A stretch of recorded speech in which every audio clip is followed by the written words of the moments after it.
And to that idea, Eric, what do you want to say? Miss me with that.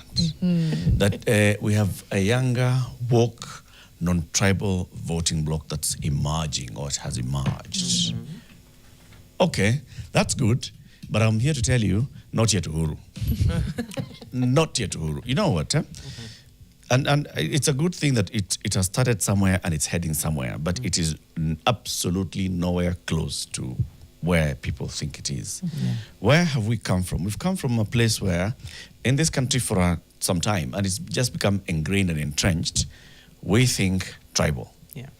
We may try and put kizungu mingi around it, sprinkle it with some 2 or 3 things that are, looking nice and good and, flowery and colorful, but at the base of it all, we are tribal in our thinking. We are tribal in how then we elect our leaders. And because we are tribal like that, we do not want to hold them accountable. Because we think that this person is our tribal kingpin. They represent us. They are not here to oppress us. They are here to oppress the others on our behalf. They're here to fight others on our behalf. When he insults the others, he's insulting them on our behalf. It doesn't affect us. And that's been the way that we have thought for a long time.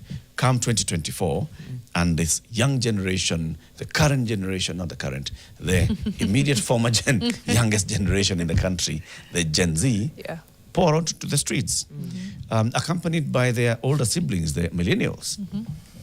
And the Gen Z were coming here to say, understanding where we have been, understanding where their older siblings and their parents and their grandparents have been and how they've operated, and observing and feeling, no,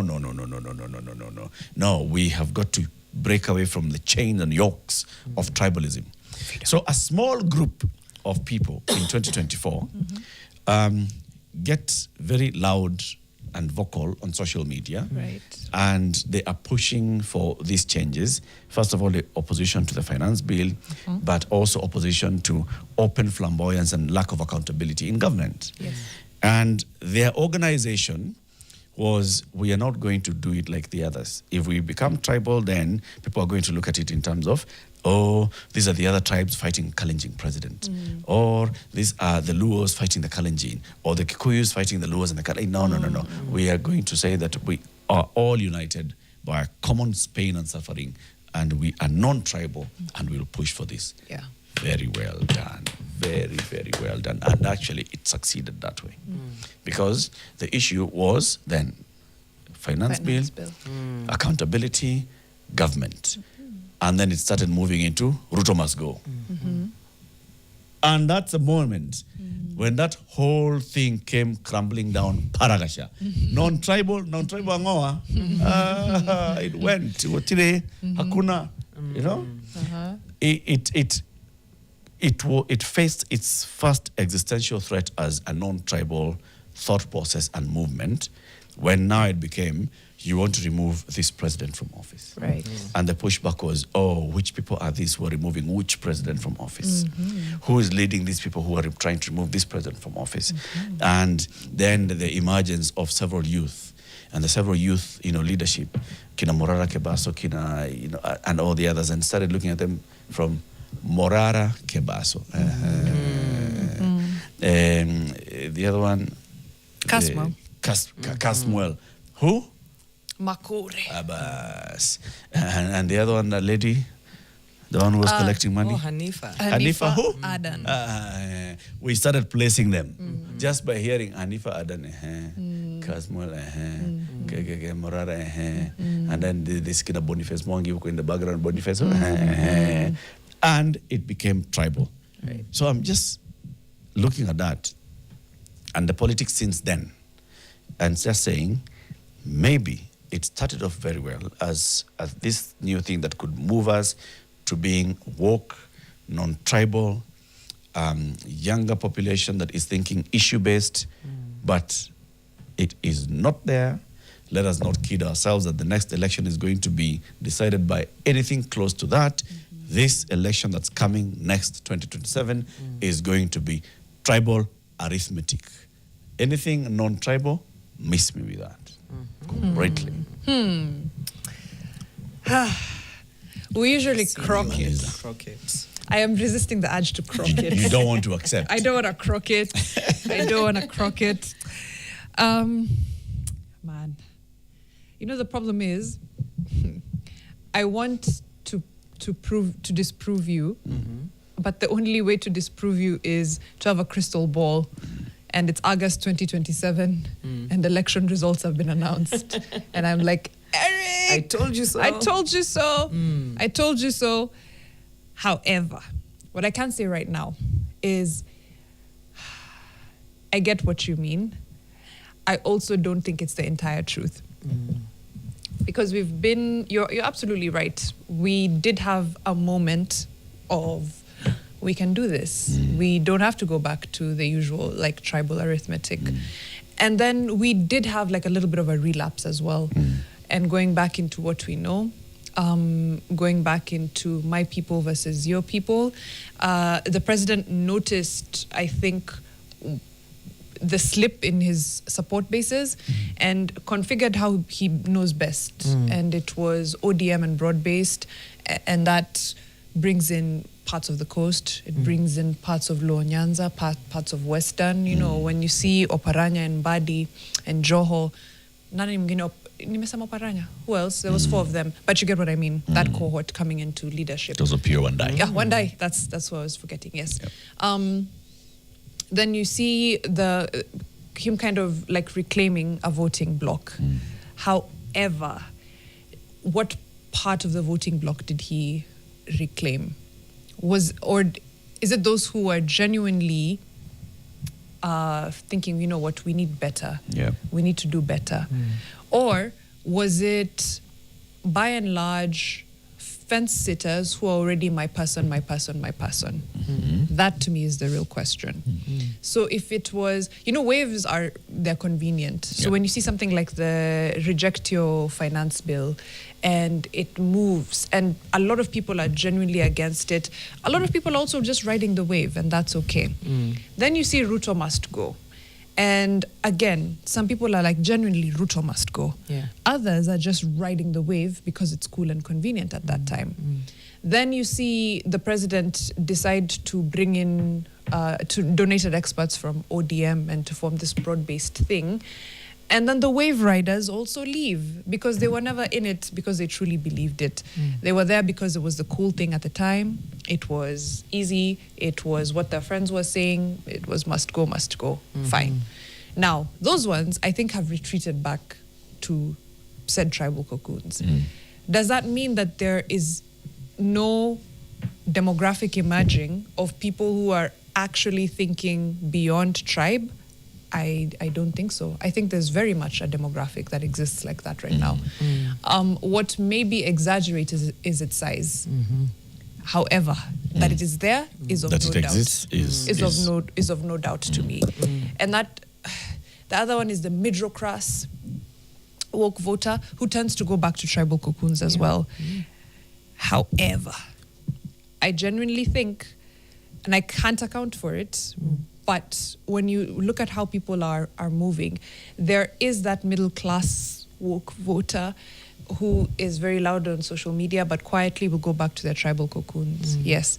Then, but by and large, what there is a voter who has realized that regardless of tribe, pay slip same. Pay same. Cost of fuel, same. SHA deduction, same. Well, maybe different across income bands, but you get what I mean. Yeah. So to the idea that there's like a young voting bloc that is non-tribal, I think there is. What I think might be exaggerated is the size of the voting bloc. Like I'll be very honest about that. The size of it. And that right there is the oxymoron. The young person is the majority in this country. Okay? It's not the majority voter, registered voter. And then the young woke, being not the majority in that block, just tells you that this is a non-starter bus. There's a huge bus here that has only 10 people who are sitting on the back row. What's the point of having the bus? Just cancel the trip. Rudishia watu pesa yao. I'll disagree. Waambie waende nyumbani. Sorry, fella, I know Pesa you wanna yenu come in. cannot take us to Mombasa. Let me just before. Sorry. It took us I want to say 60, almost 100 years to get to where we are as far as tribalism is concerned. Because it started with the Europeans drawing their two random boundaries and saying this one will be Kenya, that one will be Uganda, that one will be Tanzania. And then after that, after independence, the political class finding a way to weaponize tribe and to get people, you know, one against the other. It's the oldest plot in the book, right? And we're here now. It will not suddenly take, I don't know, a year or two, or one June 24, 25th moment. It will take, again, sustained effort to get us out of the pit we're in, as far as tribalism is concerned. True. The fact that you're seeing a bloc that is loud enough to even notice and talk about, to me, is a really good sign, because this is something that has started fairly recently. So if it took 100 years to do something, I think we can give it a few more to undo. Okay. Falaris will come in. I'll take you to a small bit of history. No, I'm just zooming out and thinking about a lot of assumptions that we tend to make, that the things we're observing now are unique to us. Go back to every other generation that grew up and became of voting age. There were a new constituency defined by different sets of variables, be it those that were uneducated now becoming educated, they become a new constituency. So these new constituencies continue being created based on what is happening. And here we are riding on the assumption that the constituency of 10 years from now is going to be exactly what we're defining. It's going to change based on whatever it is that they're going to need to address at that point. That's very true. There might be elements of tribe, because it's the one thing, it's the unit that then tends to define us. We can't run away from it. But that in itself keeps changing based on, again, whatever it is that they're addressing. I want to zoom out and go to the States and what happened with Kamala and Trump. There are a lot of assumptions that have been made around how people would vote. Then results were announced and people were very shocked. People that would largely, communities like the Latino community, that people were like, yeah, these guys would vote for Kamala. Because, I mean, she was speaking the right language to them. And then lo and behold, they go and make a very different decision. And it's still a thing that a lot of people are trying to chop up right now.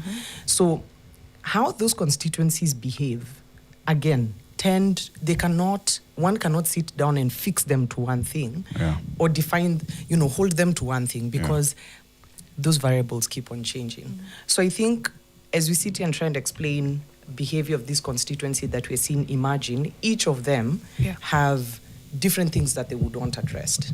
But also remembering that within this constituency, there's those ones that, as much as we're observing from a very small lens and say that these guys are participating in the politics of the day, that they're actually, going to go out and vote. How sure are we that they're going to go out and vote? Comes back to the middle class conversation. Is that, yes, the loudest, but ikifika time for voting, half of them are either apathetic or on the day they just decide this thing is not convenient for me, so I'm not going, but I'll continue just making noise. Point is, I don't think there's any set of conditions or descriptions that would then tie to this constituency. Whether woke, non-woke, neither. I agree with you. It's not yet there. I wish we got to a level where then we'd start defining constituencies based on several other factors. And I think the Ruto campaign of 2022 moved us, it just didn't move a needle, by the way. The Ruto campaign of 2022 moved a lot. That whole, and he was playing to it, the hustler dynasty narrative, the, bottom up, that, all of us are united by one thing, our economic poverty, all right? And that is our issue. And then look at those who have been in positions of privilege, and they've been sort of like handing over this to each other. It's like a relay. They've somehow converted this republic of ours into some monarchy without us knowing. And that's what Ruto was telling people, that we are all poor. Can we all think together of how we can do this? And many people agreed with him. Others agreed with him, but they were still being held back by, but our guy is not really, he may be dynasty, but he's not really dynasty. He talks for us. And we are back to that place. I wanted to tell you, if you just look back into the push for multipartyism, that end of 80s into early 90s, the push that was uniting all these people, Matiba, Rubia, Jaramogi, Martin Shikuku, Masinde Muliro, those, as I say the names, because we are Kenyans, we can't place them where they are, right? Those guys were all pushing, agitating for one thing. We want freedom to express ourselves and freedom to associate, freedom, political freedoms. They were pushing for that, and we were all united. And then tribe broke them apart. Break this Ford into two. Fordia Western, na Fordia Central now. Which one was Asili, which one was Kenya? Asili was Matiba, Kenya was Jaramogi. Okay. Right? And you could see that split. So Jaramogi went to the west, Matiba went with Nairobi and Central, and small bits of Eastern as well. That was it. It back to tribal. Who are we going to give this position to? Are we going to give it to Matiba? No. Matiba, we can't give it to these people. Matiba, we can only give it to you. And that it's split like that. Those were young people, Mariam. Those people were in the age bracket that we're calling youth today constitutionally. 35 and below, 30 into the 40s. They were the young people. That's what they had thought we need to change, but they went back into tribe and persisted until they were old, and now they are the parents of the today's young generation. Today's young generation, and I said a few people came out and they were loud enough on social media, and they created this hype and belief and narrative that we are woke, we are non-tribal. Okay? It worked well at that point to go with it until the moment of truth came, which is testing. What exactly do we want? Do we want political change? No. And that brings in the bill. Yes. Today we have a Gen Z who is educated across the country. But we have an educated, poor Gen Z, poor rural Gen Z, educated, poor urban Gen Z. And those two people look at themselves very differently. The educated, poor urban Gen Z feels that they are more privileged than the educated, poor rural Gen Z. For whatever fallacious reason, they will not think the same. The educated urban Gen Z is also looking at where in this urban area are we. And so what tribe are we? And unfortunately, it's coming back to that. It's still coming back to defining who we are. Somebody is reminding us in that whole conversation of 2024, see, names started emerging. Matiang'i. Why? Not because he's Kisii, not because he represents Western Kenya or Nyanza. No. It's because they felt that when he was in office, his work was visibly different and transformative. All right? Other names came in, Okiya Mtata, not because he's from Busia. The people even know whether Okiya is Luya or Teso. They don't care. I don't. Right? I personally have no clue. And Okiya Mtata himself doesn't care. But one of the reasons why he's not gaining momentum, truth be told, is because exactly that. Umtuni. Who are you? Where do we place you? Yeah, Umtuni. Yeah. Matiang'i has overshot in the public perception. CJ Maraga is Kisii, you can all tell. But he's not Kisii. He's not the Kisii candidate. So whose candidate is he? Can we... Okay. It's for this young, gentle, the few people here. The rest do not think that way. Okay. I hear you, Eric. I hear you. But again, that's why I said we cannot undo what has taken 100 years to build in a day. Even if we go as far back as the 90s, you're absolutely right. It's the push for multi-party democracy was we're all in this together. Same as reject finance bill. And then after that, you see a split back to tribe. And it's okay, because that's how progress is made. It's a start, engine in a kata, or you move a little bit and then you stall and then you start again, you move a little bit. Yeah. And at some point you find yourself there.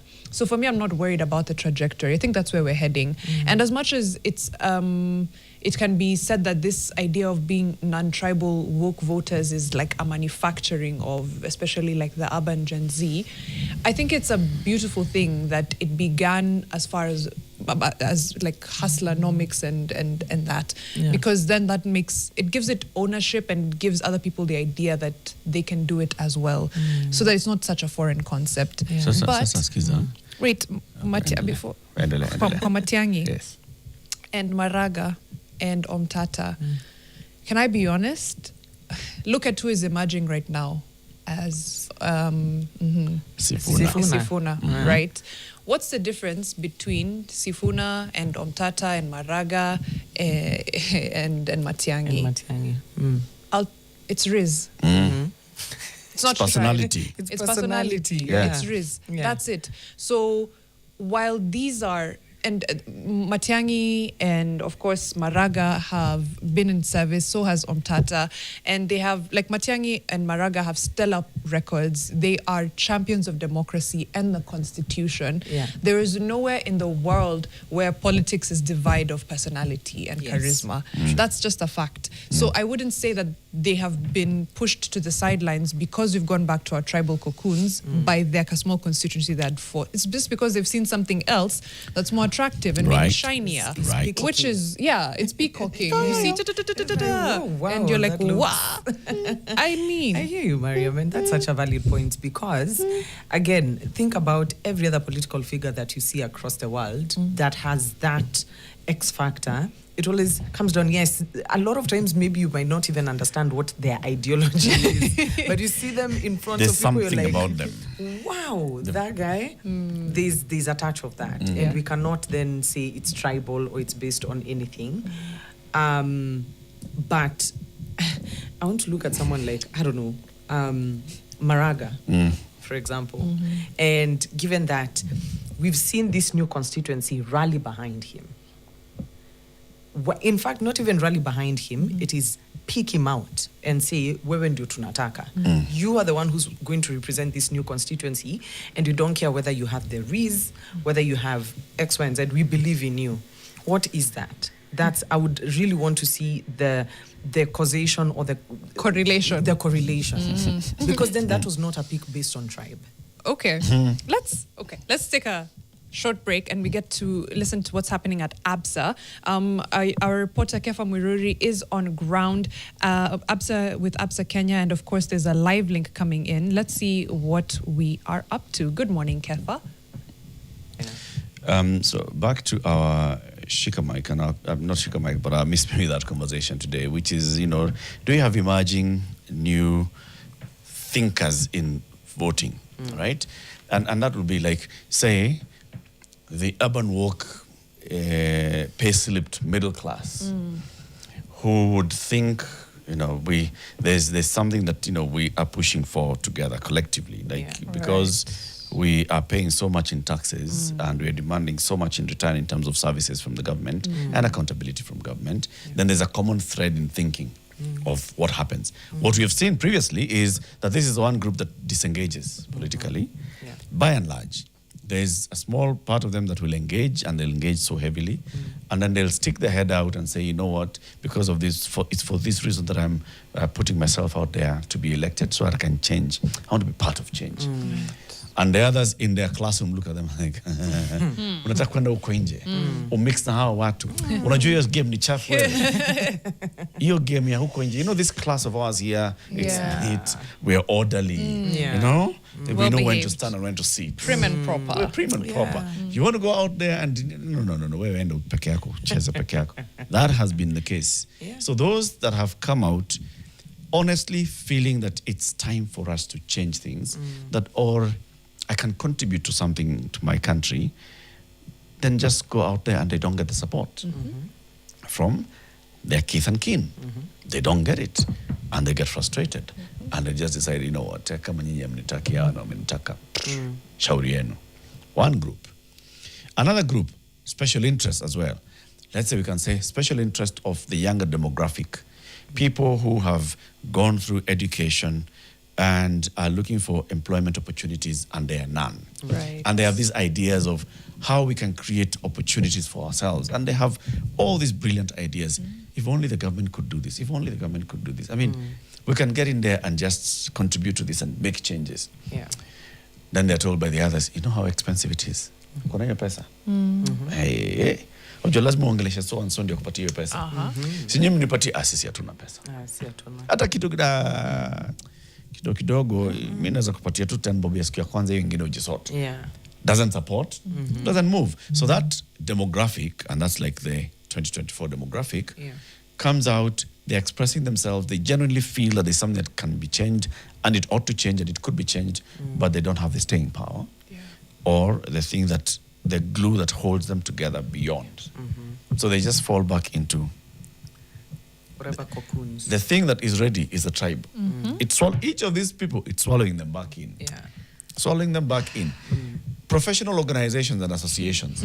You can find that engineers and architects and professionals in the build, it's called the built environment space. Yeah. They feel, you know what, we need changes in how we do these things. You know, for example, the county council, the governments are approving this. You know, we need to have the way done nicely so that we can ply our trade properly. Yeah. You know, one of them comes out to say, you know what, I want to be mayor, I want to be governor, rather, I want to be MCA, Right. I want to be MP, I want to get in there. The other guys, ametoka happy. Ye ni nani? Ye ni nani? Yeah, all of you are engineers, but now we've started, ametoka happy. Ye ni nani? We are nowhere close to that. And I am saying, miss me with that. Miss me with us talking about it, because we are not doing it. I'm frustrated because this is, we meet and we talk about it the same way. Yeah. And then we get to that ballot and we vote the same way we've always been voting. And here we are, we want to lie to ourselves that we are changing. We are not changing. It's not going to happen in 2027. The way this trajectory is going, 2032 is not going to be different. 2037 is not going to be different. 20 years ago, there was hope it would be different. 10 years ago, 15 years ago, when Kina Martha Karua and Kina Peter Kenneth and others were coming out, there was hope it would be different. When Charity Ngilu was running for president with Kina Nyang' Nyong'o supporting her, and Kina Tony Gashoka and others, there was hope that it would be different. We have been living on this hope. I'm telling you, forget about this hope. So we're living in denial. We are living in some, we have to face this reality that this tribal thing is not just talk. It's got to be more than talk. You referenced it earlier, that there's periods where you make a step forward or two. There's periods when you make a leap. There's periods when you make maybe a step even backwards or even a jump backwards. 2022, and you referenced it, was a leap forward. It wasn't a step. I think the fight for multi-party democracy was definitely a leap. And then we stagnated, maybe even took a few steps back. But I don't think we were, by the time 2022 came around, you can't tell me we were in the same place we were in 1990 or 1992. Then 2022 came along, and you see a hustler narrative take over. And I think that's a giant leap. Yeah. And then we kind of, stagnate for a second. 2024 comes around, another leap. And then we take some steps backwards, for sure. I am okay that the overall trajectory is forward. It's not linear in the way that we would like it to be, but the overall trajectory is we're moving forward. It's painstaking.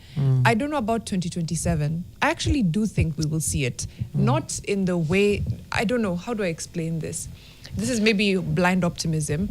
It may not be in the way that we think, which is that, we are all backing so-and-so regardless of their tribal affiliation. No. For me, what would be a massive step forward is if tribe comes second to anything else. That to me would be we have moved or we are moving. Let's paint a picture, for example, for 2027. Okay. In how you view it. Okay. Let's just try and see how. Let's be positive. Okay. Let's say that there is a possibility that there can be a change, that people galvanize together, and it's not because of William Ruto's tribe that they will vote for William Ruto. It is not because of whoever the opposition candidate, let's say Kalonzo and Sifuna and Matiang'i, and it's not because of Matiang'i, Sifuna, Kalonzo's tribe that they will vote for these guys, right? It'll be because of?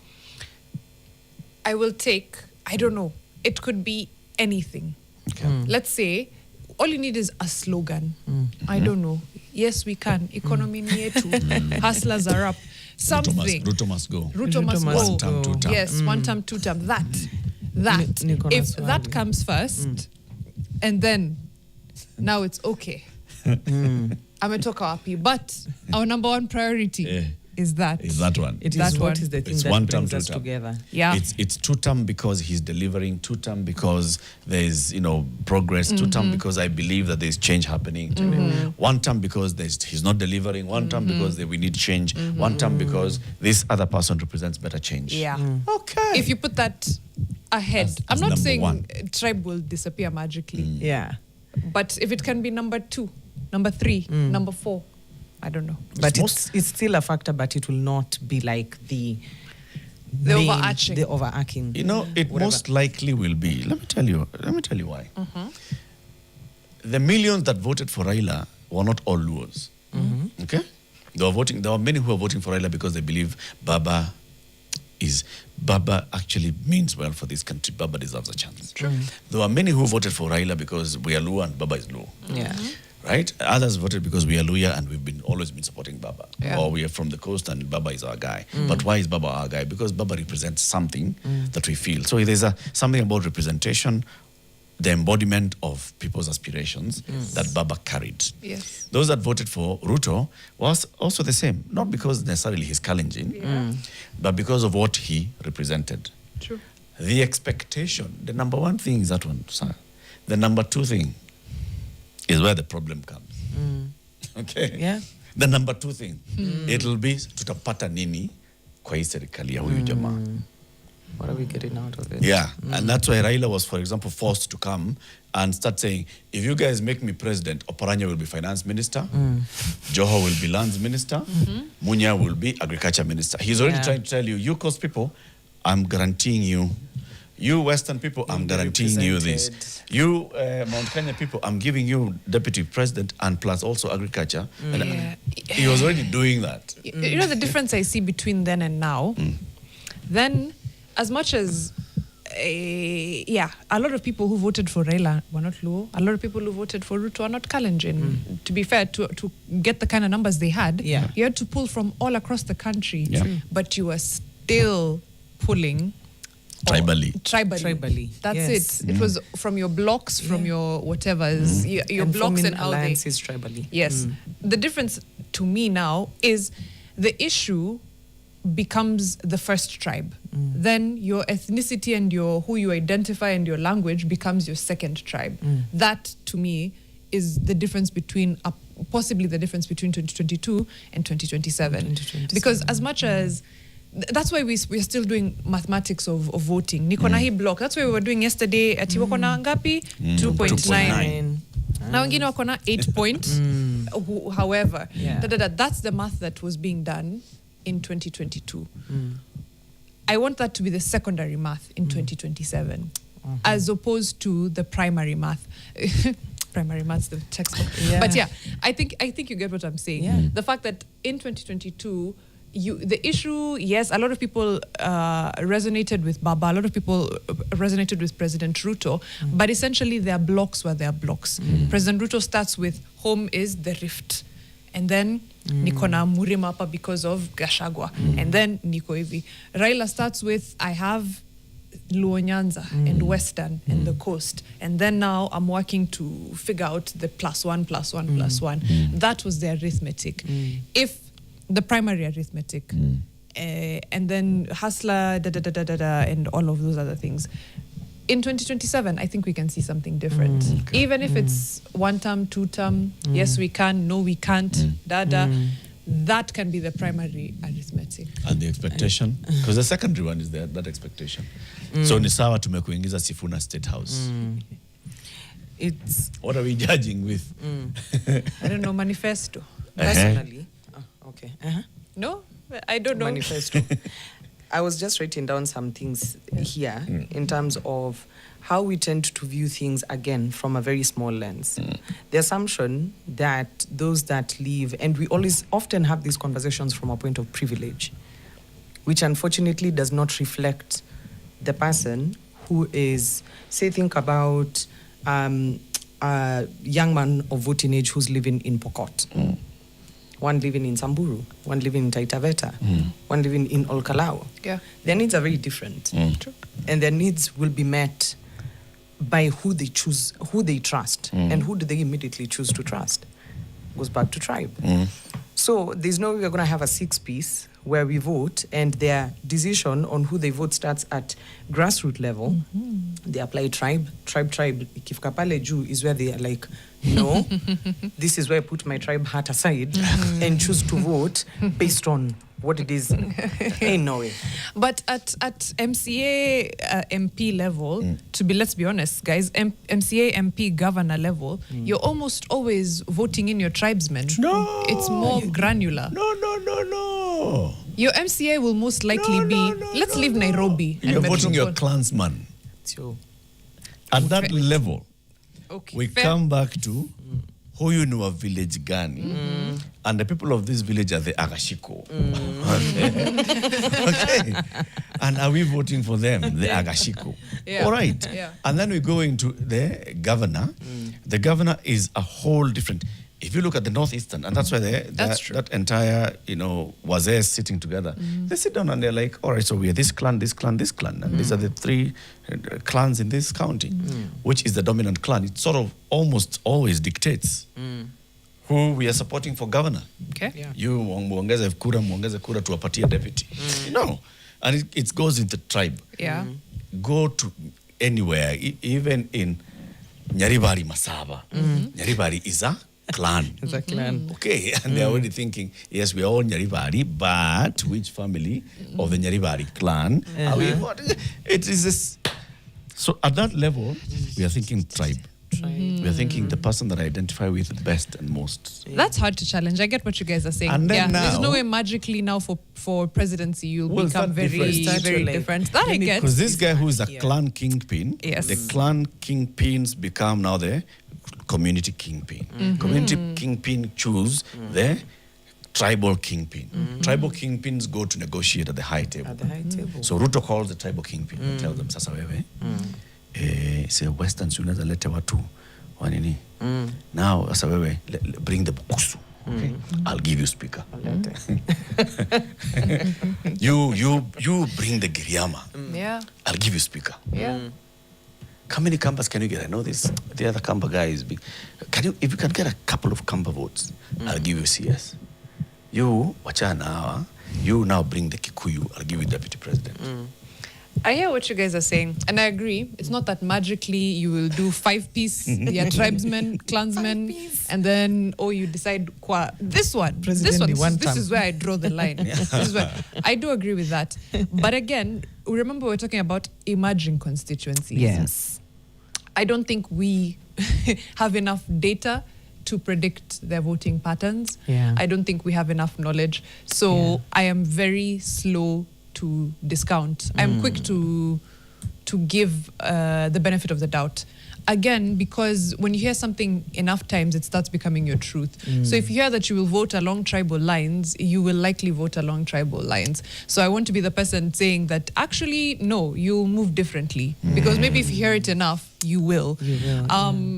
And I don't think it's an impossibility. Again, I don't think these constituencies will be so massive. That's why I said what we're exaggerating is the size. The size of the middle class in quotes. Shall we the get to a size level where of the now Gen we get Z them as, who are woke, but a sizable mass that actually shifts things. That's the hope that we all hope. That's the hope. Lakini wacha nikwambie, tukiendelea hivi tunaendelea. We shall not arrive. We will be like this Sinai desert. Tutakuwa kama wale watu wa Israelites. wanderers for 40 years. For 40 A years. journey just of going 11 on. days took 40 days. We've got to conclude. Let's just conclude. Just sampling some of the comments.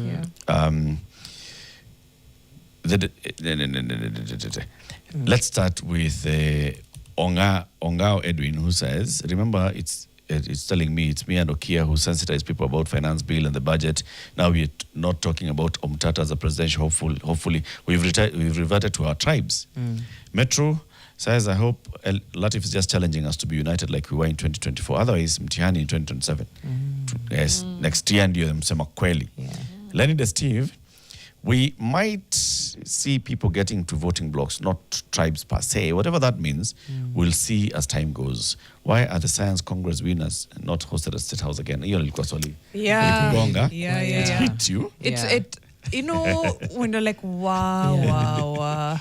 Why aren't Science Congress winners hosted at State House? Yeah. Cheboy, a lot of talk about tribal politics on Vijana already showed us all what happens when they ungana a seat in Sifuna. 2027 elections will be one for the books. Media's role in shaping tribal politics in our country needs study.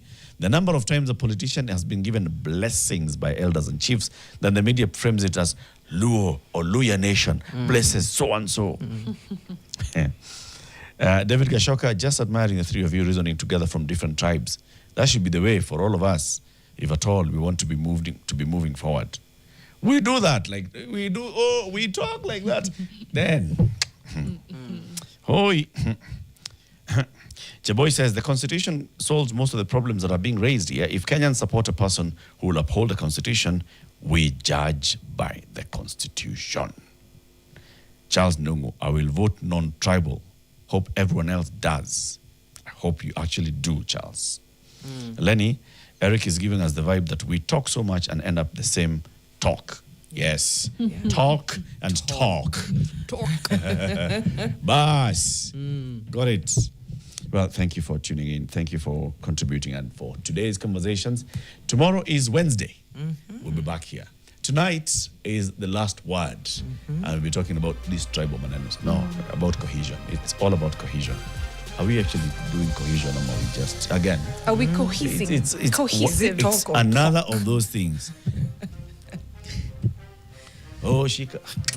See you tonight, 9:30 p.m.